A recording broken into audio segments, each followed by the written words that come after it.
Hi friend, তো দেখো একটু রেডি হয়েছি, ঝপাঝপ করে রেডি হয়েছি। ঠিক আছে, একটু করছিলাম রান্না করতে করতে একটু রেডি হলাম। যাচ্ছি এক জায়গায়, কারণ আমাদের এখানে বলো না শিব মন্দির উদ্বোধন হচ্ছে, সেই জন্য একটা ঠাকুরকে অনেকদিন ধরে ইচ্ছা ছিল একটু কিছু দেবো, কিন্তু দিতে পারছিলাম না। কিন্তু এখন এই ইচ্ছাটা পূর্ণ হচ্ছে শুধুমাত্র ঠাকুর ভগবানের জন্য আর শুধুমাত্র তোমাদের জন্য। তা চলো যা যা। তা দেখো এই যে বেরিয়ে গেছি, আর আকাশে মেঘ মেঘ করেছে, তা সত্ত্বেও বেরিয়ে গেলাম। চলো যা যা, কোন দোকানে যাবো জানি না, যে দোকানে কোন দোকানে পাবো সেটাও জানি না। যা যা চার পাঁচটা দোকান ঘুরি, তোমাদের অবশ্যই দেখাবো।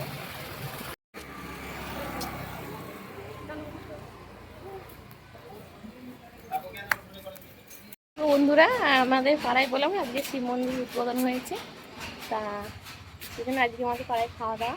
সেটা এখন যাচ্ছি খেতে, ছেলে হাজব্যান্ড চলে গেছে, আমি এখন যাচ্ছি পাশের বাড়ি কাকিমার সাথে। চলো যাওয়া যাক।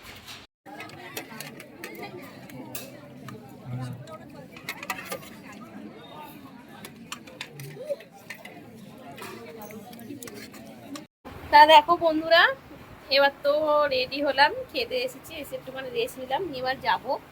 আর স্যারের দোকানে ফোন করলাম, তা সে দাদাভাই বললো 10 মিনিট পর বেরো। হ্যাঁ তো তুমি বলো,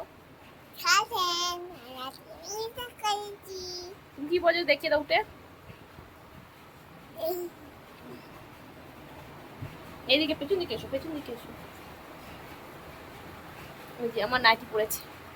দিয়ে যাওয়ার পরে দাদাভাইটাকে ফোন করলাম টাকার দোকানে, তো দাদাভাই বললো একটুখানি পরে আসতে, 10-15 মিনিট পর, কারণ এখন এক্ষুনি দোকান খুললো। তা চলো 10 মিনিট তো হয়ে গেছে অলরেডি, 10 মিনিট না 15 মিনিটের ওপর হয়ে গেছে। আর যাবো, কারণ এখনো পুজো হচ্ছে, তো কারণ পুজো শেষ হয়ে গেলে তো জিনিসটা আমার কোনো ইয়ে হবে না, সেই জন্যে। চলো যাওয়া যাক। আর কী নিয়েছি অবশ্যই তোমার সাথে দেখাবো। তা চলো কী নিচ্ছি দেখাবো।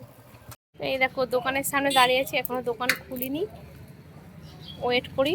দাদাভাইকে ফোন করলাম, দাদাভাই বললো আসছি। তো দেখো ফাইনালি আমার জিনিসটা কেনা হয়ে গেছে, কিন্তু তোমাদের দেখানো হয়নি হুটোপাটা করে। আমি কিনেছি নন্দীর জন্য একটা ঘন্টা আর হচ্ছে একটা চেন রূপোর, এই দুটো এটা দিয়ে দেবো আমাদের। তা দেখো বন্ধুরা, ফাইনালি তো কিনা হয়ে গেল, এটা আবার কিনেছি, এখন বাড়ি যাচ্ছি। এই যে ডাকঘর, আর আমরা এটা নিয়েছি বড়বাজার থেকে। বড়বাজার থেকে সারা শান্তিপুর তখন ঘুরেও কিন্তু পাইনি, যেহেতু এখন বড়বাজারে অর্ডার দিয়েছিলাম তখন এখন দিল। তা দাদাভাইটা সত্যি খুব ভালো, যে আমাদের অল্প ঘন্টার মধ্যে জিনিসটা আমাকে তৈরি করে দিয়েছে। দেখো আমার অনেক দিনের ইচ্ছা ছিল যে ভগবানকে আমি কিছু দেবো, কিছু দিতে পারতাম না, কারণ হচ্ছে খুব অবস্থা, যেমন বুঝতেই পারছো একটা মানে মধ্য পরিবারে থাকলে পারে কেমন অবস্থা হয়, দেওয়ার মতো ক্ষমতা থাকে না, কিন্তু ইচ্ছা থাকলে উপায় নেই, সেরকমই আমাদের ব্যাপারটা ছিল। তা বলতে নিয়ে আজকে আমার ফেসবুকের টাকাটা ঢুকেছে, ঢুকার পর সঙ্গে সঙ্গে আমি বললাম যে যখন আমার হাজব্যান্ড বলে তাহলে দেবে, আমি হ্যাঁ চলো অবশ্যই দেবো, কেন দেবো না। আর যেটুকুনি দিতে পারলাম এটুকু হচ্ছে ফেসবুকের জন্য, আর ফেসবুক না থাকলে আমি হয়তো কোনো জায়গায় মন্দিরে দিতে পারতাম না।